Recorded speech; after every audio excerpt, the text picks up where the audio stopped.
ফেরাউন তার দলবল নিয়ে যখন লোহিত সাগরে ধাওয়া করছিল মুসা আলাইহিস সালামকে, আল্লাহ পাক কি করেছেন? আল্লাহ পাক সব সৈন্যকে আগে লোহিত সাগরে এনেছেন, আনার পরে মুসা আলাইহিস সালামকে পার করে দিয়েছেন। তারা যখন মাঝখানে এসেছে তখন আল্লাহ পাক ডুবিয়ে দিয়েছে।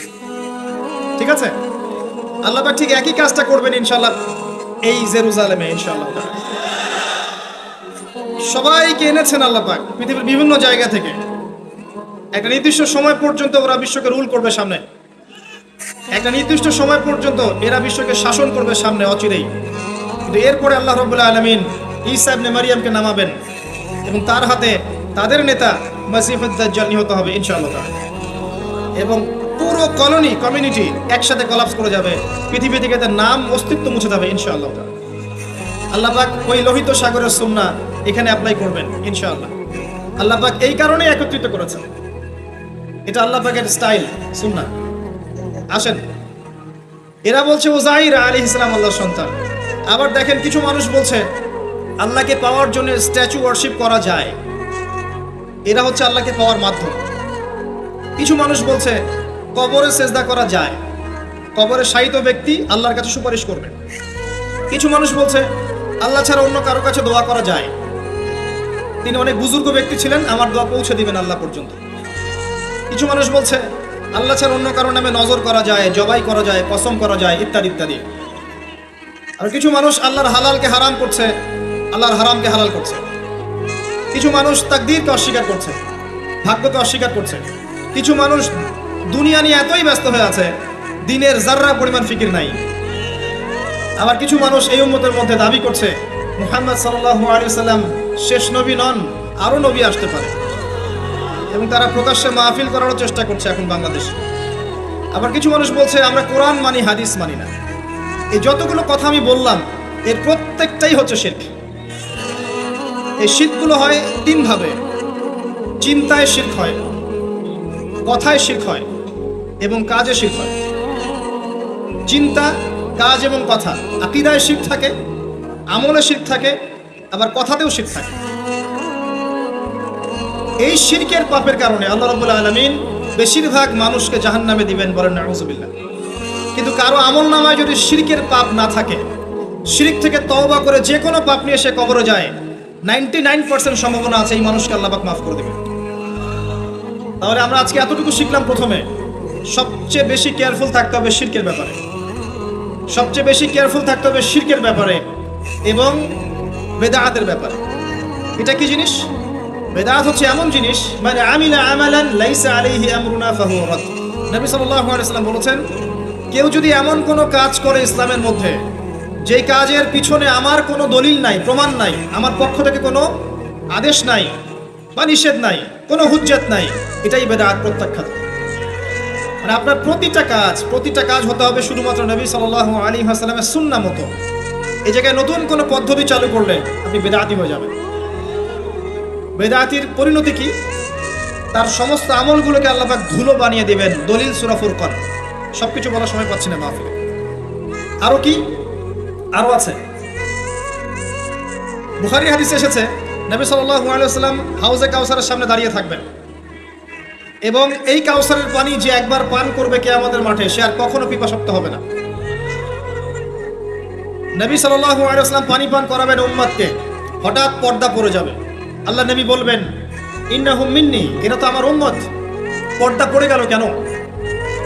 তাকে জানানো হবে ইন্নাকা লা তাদরি মা আহদাসা বা'দাক, হে নবী আপনি জানেন না আপনার মৃত্যুর পর এরা আপনার শরীয়তের মধ্যে কত বেদাত চালু করেছিল। তো বেদাতীদের সম্পর্কে নবী সাল্লাল্লাহু আলাইহি ওয়াসাল্লাম বলবেন সুহকান সুহকান লিমান গায়্যারা বা'দি, দূর হও যারা আমার দ্বীনের মধ্যে সংযোজন করেছে, দূর হয়ে যাও। নবীজি অভিশাপ দিবেন, নাউযুবিল্লাহ। আরেকটা মারাত্মক বিষয় হচ্ছে বেদাত করতে থাকলে মানুষ তওবা করে না। একজন চোর তওবা করতে পারে, সে জানে এটা খারাপ কাজ। একজন জেনাকারী তওবা করতে পারে, সে জানে এটা খারাপ। একজন পতিতালয়ের মেয়ে তওবা করতে পারে, সে জানে এটা খারাপ। কিন্তু যে ব্যক্তি ইসলামের কাজ করছে ভালো মনে করে, সে মনে করছে এগুলো কল্যাণের কাজ, ভালো কাজ, সে কখনো তওবা করতে চাইবে না। এই কারণে বেদাতি শেষ পর্যন্ত তওবা করে না। অতএব শিরক আর বেদাতের এই পাপ থেকে দূরে থাকেন। এরপর আমি সামনে যাই। আরেকটা মেজর জিনিস থেকে আমাদেরকে বেঁচে থাকতে হবে, সেটা হলো হারাম রিজিক। আজকে আমাদের রিজিকের যে সিস্টেমটা আছে এর মধ্যে বেশিরভাগ পরিবারে হারাম রিজিক ঢুকে গেছে বলে নাউজুবিল্লাহ। কেউ সরাসরি হারাম, কেউ ঘুরিয়ে ফিরিয়ে হারাম। সবচেয়ে বড় মারাত্মক যে হারামটা ঢুকেছে তার নাম হচ্ছে রিবা বা সুদ। ম্যাক্সিমাম আমরা সুদখোর। আমার কিসের দাড়ি টুপি এগুলো দেখার প্রয়োজন নাই, আমি নিজেও সুদখোর। কিভাবে? প্রত্যক্ষভাবে না হলে পরোক্ষভাবে।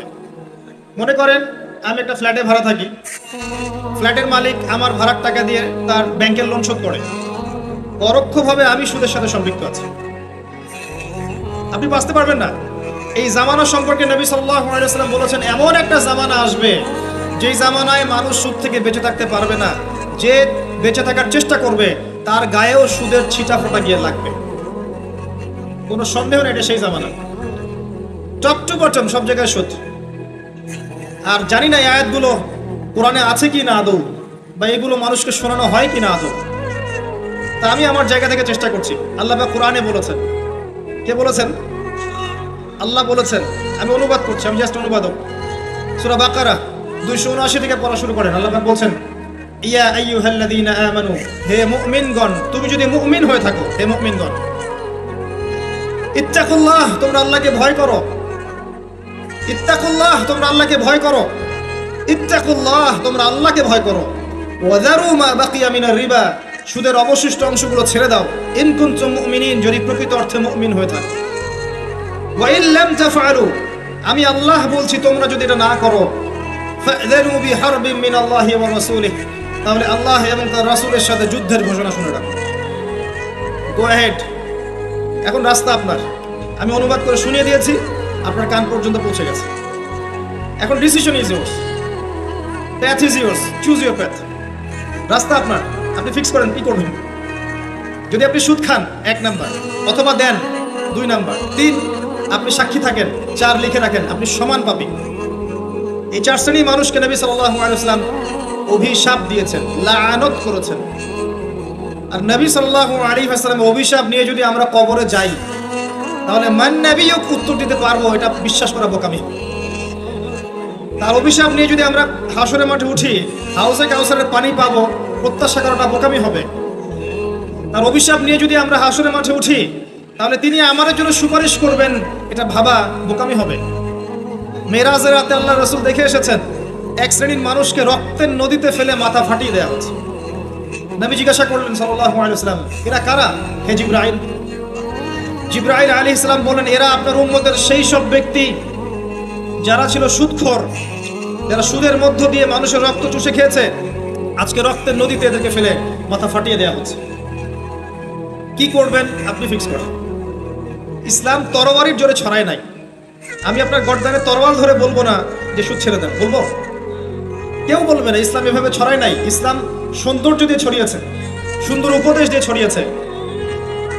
উদউ ইলা সাবিলি রাব্বিকা বিল হিকমা ওয়াল মাউইযাতিল হাসানাহ ওয়াজাদিলহুম বিল্লাতী হিয়া আহসান, এভাবে ইসলাম ছড়িয়েছে। ফাযাক্কির ইন নাফাআতিয যিকরা সায়াযাক্কারু মান ইয়াখশা, হে নবী আপনি উপদেশ দিন, যদি উপদেশ কাজে লাগে। শীঘ্রই যারা আল্লাহকে ভয় করে তারা আপনার উপদেশ গ্রহণ করবে ইনশাআল্লাহ। ওয়া ইয়াতাজান্নাবুহাল আশকা, যারা পাপাচারী ফাসিক তারা উপদেশ গ্রহণ করবে না। ফাযাক্কির ইন্নামা আনতা মুযাক্কির, আপনি উপদেশ দিন, আপনি শুধু উপদেশদাতা। লাস্তা আলাইহিম বিমুসাইতির, আপনি কারো উপর দারোগা নন। এটা একজন দায়ীর কাজ, একজন আলেমের কাজ, এর বেশি কিছু না। আমাদের ম্যাক্সিমাম রিজিকের মধ্যে সুদ ঢুকে গেছে। হয় আমরা খাচ্ছি, না হলে দিচ্ছি, না হলে সাক্ষী থাকছি, না হলে লিখে রাখছি। আরেকটা কথা বলি, এই হাদিসটাও শুনে রাখেন। নবী করিম সাল্লাল্লাহু আলাইহি ওয়াসাল্লাম, কার নবী? আপনার তো, আপনারই তো নবী। তিনি বলেছেন সুদের পাপের 73টা শাখা আছে। কতটা? যার সর্বনিম্ন শাখা হচ্ছে নিজের মায়ের সাথে জেনা করা। এখানে যদি একটা বিল্ডিং থাকে, যে বিল্ডিং এর মধ্যে মনে করেন কথার কথা না আউযুবিল্লাহ অনেক প্রস্টিটিউট মহিলা আছে, কথা বুঝতে পারছেন? এখানে আছে অনেক প্রস্টিটিউট মহিলা, যারা এখনকার ভাষায় সেক্স ওয়ার্কার্স, কারণ তারা যৌনকর্মী বলতে চায়, পতিতা শব্দ ইউজ করতে চায় না। তারা এটাকে একটা স্বীকৃতি দিতে চেষ্টা করছে আর কি। সেক্স ওয়ার্কার্স, এটা একটা কাজ। নাউযুবিল্লাহ। এই কারণেই সমাজে বেশি বেশি মহামারী ছড়াবে, এই কারণেই সমাজে এমন এমন কিছু পাপ ছড়াবে, এমন কিছু রোগ ছড়াবে যে রোগগুলো কখনো ছিল না ইতিহাসে। এই কারণেই হাদিস এসেছে, শেষ জামানায় যখন অশ্লীলতা বেড়ে যাবে, বেহায়াপনা বেড়ে যাবে, নগ্নতা বেড়ে যাবে, তখন সমাজে বেশি বেশি এমন এমন রোগ ছড়াবে যে রোগগুলো আগে কখনো ছিল না। মনে করেন এখানে এমন একটা বিল্ডিং আছে, সেখানে কিছু সেক্স ওয়ার্কার্স আছে, এখানে কেউ ম্যানেজার, কেউ কাজ করে, কেউ মনে করেন দারোয়ান, কেউ মনে করেন ডিলার এগিয়ে দিচ্ছে, কেউ মনে করেন যে ঘরে ঢুকিয়ে দিচ্ছে, ইত্যাদি ইত্যাদি। এক একজন এক এক সেকশনে কাজ করছে, আর একটা কর্পোরেট সেকশনের মতো। এখন আপনি কি তাদের কারো বাসায় দাওয়াত খেতে চাইবেন? চাইবেন? আপনি কি তাদের কারো উপার্জন খেতে চাইবেন? যদি এমন হয় এখানে সব সেক্স ওয়ার্কার্স নয়, সবাই আমাদের মা, নাউজুবিল্লাহ। শব্দটা প্রয়োগ করলাম আঘাত করার জন্য, কারণ নবীজি বলেছেন মায়ের কথা। মনে করেন এরা সবাই আমাদের মা, নাউজুবিল্লাহ। এখন কি আপনি এটাকে পছন্দ করবেন? এখানে যদি কেউ কাজ করে তার রিজিক খেতে চাইবেন? রিবার মধ্য দিয়ে আমরা এগুলো করছি, কোনো ফিকির নাই, যায় আসে না কাছে কারো কিছু, দিব্যি খাচ্ছে। যখন দেখবেন পাপ করতে করতে করতে করতে আমার মনের মধ্যে কোনো রিয়াকশন হচ্ছে না, তখন বুঝে নেবেন কলব মরে গেছে, ডিস্ট্রয়, ডেডার্ড। হ্যাঁ, একজন মুমিনের পরিচয় হচ্ছে ছোট ছোট পাপ তার কাছে পাহাড়ের মতো মনে হবে, আর একজন ফাসিকের পরিচয় হচ্ছে বড় বড় পাপ তার কাছে মাছির মতো মনে হবে, তাড়ালেই চলে যাবে। আরো আছে, সেই বুখারী একটা হাদিসে নবীজি বলেছেন, যে ব্যক্তি 1 দিরহাম সুদ খায় সে যেন 36 বার জিনা করেছে। একবার জিনা করার শাস্তি 100 বেত্রাঘাত এবং 1 বছরের জন্য বহিষ্কার, যেটাকে আমরা উস্কে দিয়ে এখন বলি কাছে আসার গল্প। একবার সূরা নূর পড়েন, সূরা নূরের প্রথম আয়াতগুলো পড়েন। যদি কেউ জিনা করে একবার 100 বেত্রাঘাত এবং 1 বছরের জন্য বহিষ্কার। আর যদি কোনো বিবাহিত ব্যক্তি করে তার শাস্তি হচ্ছে রজম, পাথর নিক্ষেপ করে হত্যা করা। আর 1 দিরহাম সুদ খেলে আপনি 36টা মেয়েকে রেপ করছেন। এবার চিন্তা করেন, এই শাস্তিগুলো যদি দুনিয়ায় কার্যকর না হয়, দুনিয়াতে যদি আমরা তওবা না করে যেতে পারি, পরকালে কার্যকর হবে কোনো সন্দেহ নাই। দুনিয়াতে শোধ করে যাওয়া ভালো পরকালের চাইতে। অতএব আল্লাহর ওয়াস্তে আমি হাত জোর করে রিকোয়েস্ট করছি, আল্লাহর ওয়াস্তে সুদ ছেড়ে দেন। ভ্যান চালায় খান, সবজি বিক্রি করে খান, একটা ছোট কাপড়ের ব্যবসা করে খান, একটা মাছের আড়ত করে খান, গবাদি পশু প্রতিপালন করে খান, কৃষিকাজ করে খান, আল্লাহর ওয়াস্তে সুদে যায়, আপনার পুরো দুনিয়া এবং আখিরাত বরবাদ হয়ে যাবে। এবং আপনি এর মধ্য দিয়ে আল্লাহর সাথে যুদ্ধ করছেন, নবীর সাথে যুদ্ধ করছেন। এর উপরেও আছে পেপার মানির মধ্যে সুদ। ওই যে বললো 1 দিরহাম, এই দিরহাম আবার কি জিনিস? দিরহাম মানে রৌপ্য মুদ্রা। দিনার এটা কি জিনিস? স্বর্ণ মুদ্রা, ইসলামিক মুদ্রা। সেই যে চলে গেছে ব্রিটিশরা আসার আগে, এখন আর দেখা যায় না। একটা গোল্ড কয়েন যার মূল্যটাকে ইকোনমিক্সের ভাষায় বলে ইন্ট্রিনসিক ভ্যালু। এই ভ্যালুটা এই স্বর্ণ মুদ্রার ভিতরেই থাকে। একটা পেপার মানির ভ্যালু, ইন্ট্রিনসিক ভ্যালু এর ভিতরে থাকে না, এর বাইরে থাকে, যেটাকে আপনি নিয়ন্ত্রণ করতে পারবেন, কমাতে পারবেন, বাড়াতে পারবেন। আর এর সাথে যখন পেট্রোডলার অ্যাড হয়েছে, তখন তো মাশাআল্লাহ জুলুম আরো উপরে উঠে গেছে। আর যারা পেট্রোডলার সিস্টেম চালু করেছে, এইসব ভোগবিলাসী আরবদেরকে আমরা বলি এরা হচ্ছে আমিরুল মুমিনিন, নাউজুবিল্লাহ, সুবহানাল্লাহ। কত অন্ধ হলে মানুষ এদেরকে আমিরুল মুমিনিন মনে করতে পারে। এরা মুসলিমদের প্রপার্টি সব আমেরিকার হাতে তুলে দিয়েছে, আর সেই প্রপার্টি দিয়ে এরা বম্বিং করে করে সারা বিশ্বের মধ্যে মুসলিম হত্যা করছে। আল্লাহ পাক সেই যে বলেছেন সূরা মাইদার মধ্যে 51 নম্বর আয়াতে, ইয়া আইয়ুহাল্লাযীনা আমানু হে মুমিনগণ, লা তাত্তাখিযুল ইয়াহুদা ওয়ান নাসারা আউলিয়া। হে মুমিনগণ, তোমরা ইহুদি এবং খ্রিস্টানদেরকে বন্ধু রূপে গ্রহণ করো না। কে বলেছেন? আল্লাহর চেয়ে কি আমি জিওপলিটিক্স ভালো বুঝি?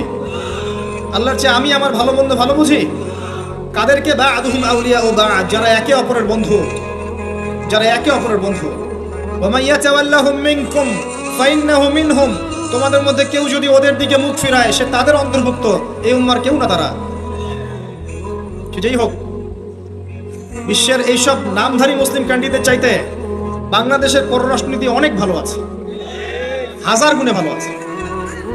কি মনে করেন আপনি? সব ফাসেকা জালেমদেরকে আপনি আমিরুল মুমিনিন মনে করছেন?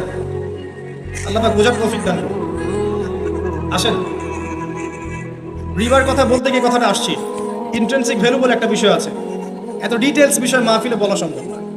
এতটুকু বলবো যে ইনশাআল্লাহ তাআলা আপনি যদি আপনার সম্পদকে সাস্টেইনেবল অ্যাসেটে রূপান্তরিত করেন, আগামী দিনগুলোতে আপনি ইনশাআল্লাহ জিতবেন, আদারওয়াইজ হেরে যাবেন।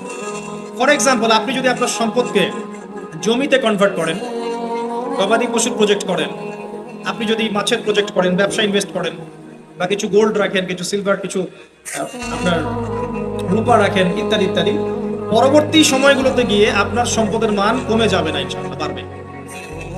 আপনি সমস্ত সম্পদ যদি পেপার মানির মধ্যে রেখে দেন, আস্তে আস্তে আপনার সম্পদের মান কমবে।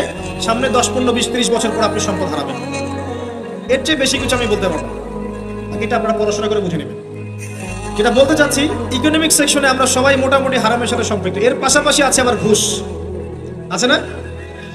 না দিলে চাকরি হয় না, সুবহানাল্লাহ। আবার অনেক আলেম ফতোয়া দিচ্ছে এখন, তুমি যদি যোগ্য হয়ে থাকো কিন্তু তোমাকে জব দিচ্ছে না, তাহলে তোমার জন্য ঘুষ দেওয়া যায়। সুবহানাল্লাহ, কত ঘুরিয়ে ফিরিয়ে জায়েজ করছি আমরা, আল্লাহ ভালো জানেন। যে নিবে আর যে দিবে সমান অপরাধী দুজন। একজন ব্যক্তি মাদক দ্রব্য সেবন করে, আরেকজন ব্যক্তি মাদক উৎপাদন করে, কেউ সেল করে, কেউ ডিস্ট্রিবিউট করে, সবাই অপরাধী না? এরপরে আবার আছে দেখবেন অন্যের সম্পদ আত্মসাৎ করা, দুর্নীতি করছি, অন্যের সম্পদ আত্মসাৎ করছি। অনেক সময় দিনের লেবাজেই, ধার্মিকতার লেবাজেই মানুষের সম্পদ লুটে পুটে খাচ্ছে। কত মাজার আছে যায় দেখেন, মানুষের সম্পদ কিভাবে লুটে খাচ্ছে আল্লাহ ভালো। ওখানে যত মোমবাতি জমা পড়ে, এগুলো বিক্রি করলে এমন একটা পদ্মা সেতু হবে, আল্লাহ ভালো জানে। বেশি বলে ফেলাইছে মনে হয়।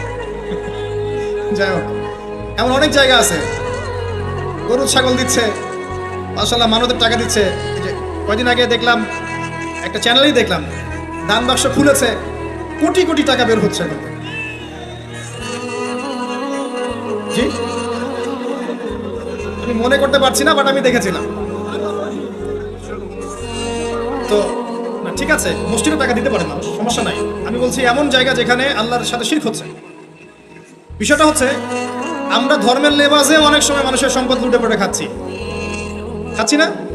অনেক মুসলিম আছে যারা বোনের সম্পত্তির অধিকার দেয় নাই।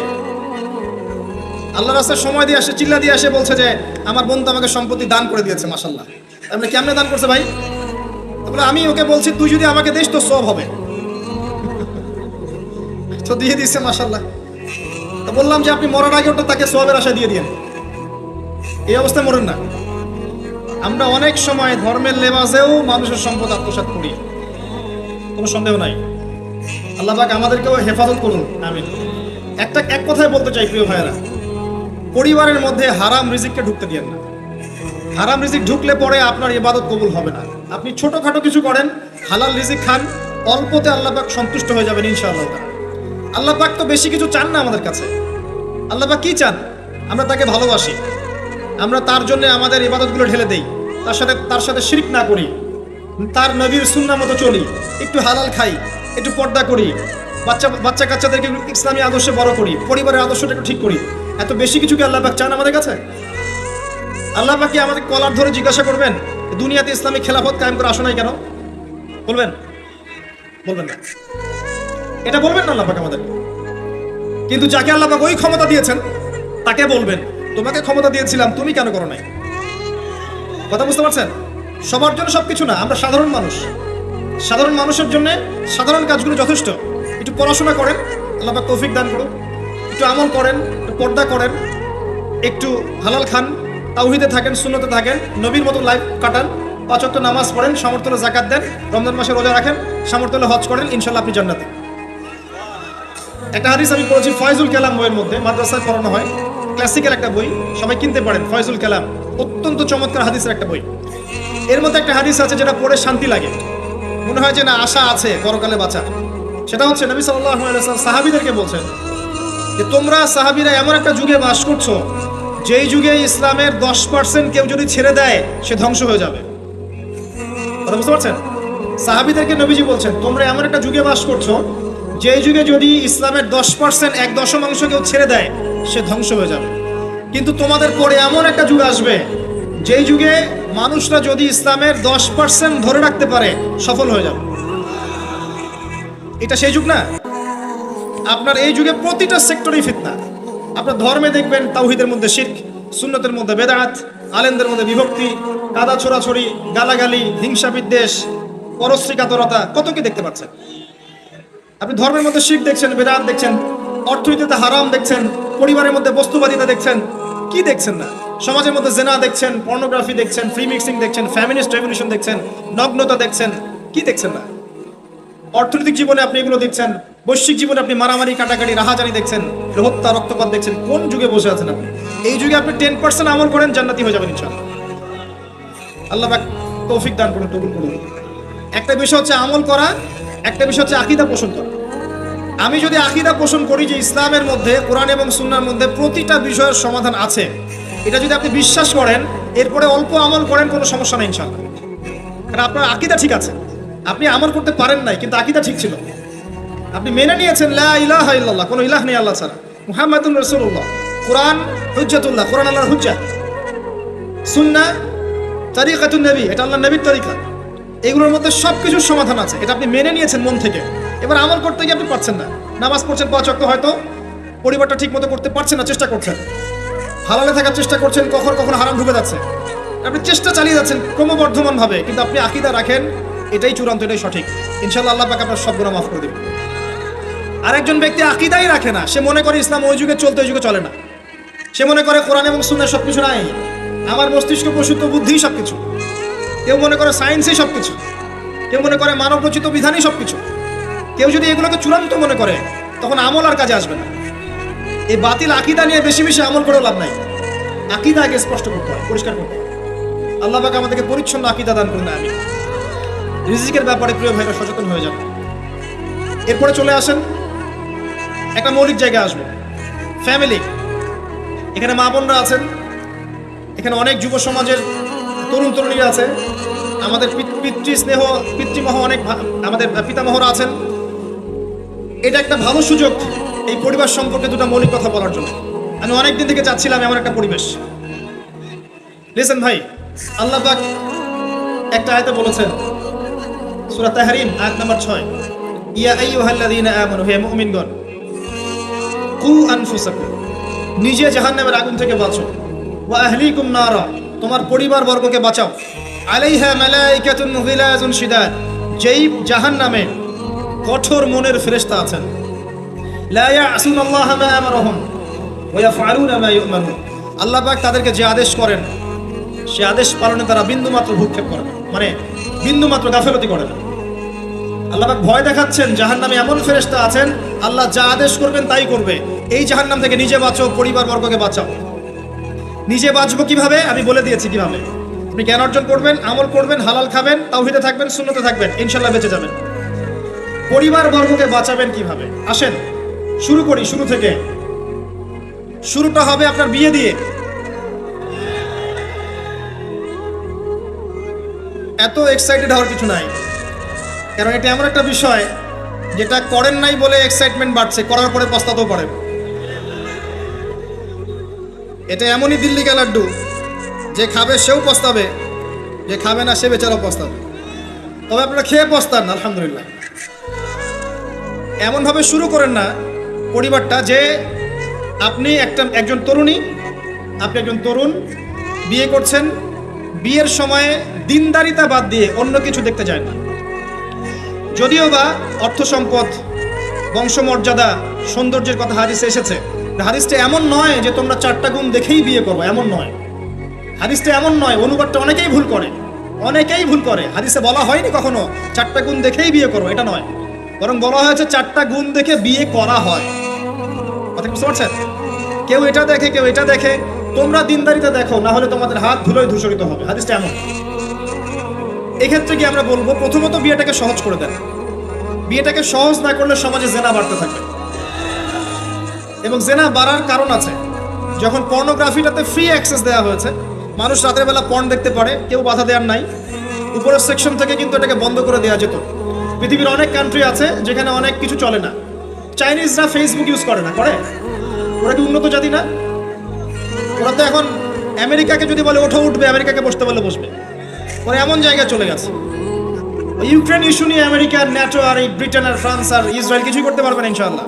বিকজ এখানে একটা বড় অ্যালায়েন্স আছে চায়না এবং রাশিয়া, কিছুই করতে পারবে না। বরং এর উদ্দেশ্য, যে উদ্দেশ্যে এটা কাজ করেছিল তারা, কিন্তু সফল হবে না তারা ইনশাআল্লাহ। আজকের টপিক এটা না, আমি ওদিকে যাচ্ছি না। মূল বিষয়টা হচ্ছে যে সহজ করতে হবে বিয়েটাকে। উপযুক্ত বয়স হয়ে গেলেই একটা উপার্জনের সোর্স খুঁজবেন আগে। বেকার অবস্থায় বিয়ে করতে যায় না, উপার্জনের সোর্স খুঁজবেন, তারপরে আপনি আপনার পরিবারকে বলবেন আমার বয়স হচ্ছে, আমাকে বিয়ে দাও। এবার আসেন, বিয়ের সময় দিনদারিতা ছাড়া অন্য কিছু দেখতে যায় না। এরপরে যদি সে সুন্দর হয় বা সুন্দরী হয় বা ভালো বংশের হয়, অথবা দেখা যায় যে ভালো টাকা পয়সা ওলা ইত্যাদি ইত্যাদি, এটা আপনার নূরুন আলা নূর, এটা বোনাস। কিন্তু এগুলো যদি নাও থাকে, শুধু দিনদারিতা থাকে, আপনি রাজি হয়ে যান। পরিবারের কর্তাদেরকেও বলবো যে মেয়ে বিয়ে দেওয়ার সময় ছেলের টাকা পয়সা দেখতে যায় না, ছেলের স্ট্যাটাস দেখতে যায় না বেশি বেশি। পরে দেখবেন এই মেয়ে ওর ঘরে গিয়ে পস্তাচ্ছে। আর ছেলের পিতাদেরকেও বলবো, ছেলেকে যখন বিয়ে দিবেন, একটা মেয়েকে কিনে নিব আর সাথে কিছু যৌতুকের টাকাও নিব, এই টেন্ডেন্সি নিয়ে বিয়ে করতে যায় না। ওই বিয়েতে বারাকা বেশি, যেখানে খরচ কম, যেখানে বেশি হট্টগোল নাই। চট্টগ্রাম অঞ্চলের বিয়ের মতো না, একটা বিয়েতে মনে হয় 40-50 লাখ টাকা খরচ করে ফেলা। গেটেই সাজাবে বলে 4-5 লাখ টাকা খরচ করছে। এই 5 লাখ টাকা দিয়ে, এই 5 লাখ টাকা দিয়ে আর মনে হয় 10টা-20টা পরিবারকে বিয়ে দেওয়া যাবে। হ্যাঁ, লোহার আংটি দিয়ে বিয়ে করেছে সাহাবী। লোহার আংটিও নাই তোমার বাসায়? বলছে না ইয়া রাসূলুল্লাহ, লোহার আংটিও তো নাই আমার বাসায়। তাহলে কি করবা? কোরআনের কয়টা সূরা জানো? এই সূরাগুলো জানি, এগুলো শিখিয়ে দিও, যাও, মোহর হয়ে গেছে। কত সহজ বিয়ে, কত সহজ। আর এখন যেটা হয়, মেয়ে খুঁজবে দিনদার বিল গেটস, আর ছেলে খুঁজবে দিনদার ক্যাটরিনা। কথা বুঝতে পারছেন? প্রিয় ভাইয়েরা, দিনদারি থেকে প্রাধান্য দেন, আর কিচ্ছু না। আপনি সফল হবেন ইনশাআল্লাহ, শান্তি পাবেন। এবং বিয়ের পরে আল্লাহর পক্ষ থেকে একটা ভালোবাসা আসবে। যদি আপনি দেখেন যে আপনার স্ত্রী খাদিজা রাদিয়াল্লাহু আনহার মতো, আয়েশা রাদিয়াল্লাহু আনহার মতো, হাজরা আলাইহিস সালামের মতো সবর করেনেওয়ালা, যে আপনাকে দিনের পথে এগোতে সাহায্য করে, তাহলে আর অন্যদিকে চোখ দেওয়ার দরকার নাই, রাজি হয়ে যান। এরপর আপনার পরিবার শুরু। এখানে উভয়ের মাঝে হৃদ্যতা, ভালোবাসা থাকতে হবে। তবে আরেকটা কথা বলে রাখি, সবাই মনোযোগ দিয়ে কথাটা শুনেন। একটা পরিবারের ভিত্তি শুধু ভালোবাসা দিয়ে টিকে থাকে না। একটা পরিবারের ভিত্তি টিকে থাকে আপোষের বিশ্বাসের উপরে। একে অপরকে বিশ্বাস করতে শিখতে হবে, একে অপরকে শ্রদ্ধা করতে হবে, একে অপরের সম্মান দিতে জানতে হবে। আপনাকে আপনার স্ত্রীকে আপন মনে করতে হবে, আপনাকে আপনার স্বামীকে আপন মনে করতে হবে। বাইরের মানুষ আপন নয়, এরা আপন আপনার। একজন একজন লেবাস, পোশাক। এরপরে আপনি মোহর শোধ করেন, আপনি সন্তান সন্ততি নেন, সন্তান সন্ততিদেরকে আল্লাহর এবং তার রাসূলের আদর্শে বড় করে তোলেন। পরিবারের মধ্যে তালিম চালু করেন, তালিম। পরিবারের মধ্যে তাওহীদ রাখেন, সুন্নত রাখেন, একসাথে খেতে বসেন। স্ত্রীকে হাদিয়া দেন, স্ত্রীকে গিফট দেন, তাকে মাঝে মাঝে ঘুরতে নিয়ে যান, তাকে নিয়ে রিফ্রেশমেন্টে যান, তাকে সময় দেন, তাকে টাইম দেন, তাকে সময় দেন। নবী সাল্লাল্লাহু আলাইহি ওয়াসাল্লাম আয়েশা রাদিয়াল্লাহু আনহার কোলে মাথা রেখে কোরআন তেলাওয়াত করতেন। তার সাথে চাঁদনি রাতে দৌড়েছেন এবং চাঁদ দেখেছেন, সফর করেছেন, রাতের বেলা হেঁটেছেন, সময় দিয়েছেন, খালি পায়ে হেঁটেছেন। সময় দেন। এখন এমন একটা অবস্থা যে পুরুষদেরকে মনে করা হয় যে তারা হচ্ছে মানি মেকিং মেশিন, তারা খালি টাকা পয়সা মেক করবে, আর স্ত্রীরা হচ্ছে চুলা ঠেলবে সারাদিন। আমরা এমন মনে করে নিই আর কি। আবার এই যে ফ্যামিনিস্ট রেভলিউশন যখন থেকে আসছে, ফ্যামিনিস্ট রেভলিউশন কি জিনিস? দাজ্জালের ফলোয়ার্স আর কি, যে মেয়েদেরকে আপনি ঘরে রাখতে পারবেন না। তো তারা যখন থেকে এসেছে, ইমার্জ করেছে, তখন থেকে তার একটা কনসেপ্ট দিয়েছে যে পুরুষ আর নারী একে অপরের প্রতিদ্বন্দ্বী। দেখবেন প্রতিদ্বন্দ্বিতামূলক কথাবার্তা বলে। স্বামীর মুখের উপর তর্ক করতে যাবেন না। স্বামীকে বাইরের অনেকগুলো বিষয় ফেস করতে হয়। এখন স্বামী মনে করেন প্রশাসনে চাকরি করে, তাকে তার ডিউটি ফেস করতে হয়, তার বসকে মেনটেন করতে হয়, তার এগুলো সামলাতে হয়, তাকে বাজারঘাট করতে হয়, সারাদিন পরিশ্রম করে সে বাসায় ঢোকার পরে আপনি মুখটা গোমরা করে বসে থাকেন। স্বামী আহলান সাহলান করেন না, তাকে একটু আদর করেন না, মহব্বত করেন না, তো অটোমেটিকলি তার আপনার দিক থেকে তার মনটা চলে যাবে অন্যদিকে। স্বাভাবিক। আপনি আপনার স্বামীর জন্য সাজেন না, বাইরের মানুষের জন্য সেজে বুঝে আপনি মার্কেটে যান। প্রবলেম সেগুলা। এরা মনে করে স্বামী স্ত্রী একে অপরের প্রতিদ্বন্দ্বী, অথচ এরা একে অপরের পরিপূরক, একে অপরের পরিপূরক। উভয় হৃদ্যতা ভালোবাসায় পরিবার গড়ে ওঠে। যে পরিবারের মধ্যে হৃদ্যতা ভালোবাসা আছে, ওই পরিবারের বাচ্চা কাচ্চারা দেখবেন বড় আলেম হবে, বড় নেতা হবে, বড় কিছু হবে ইনশাআল্লাহ।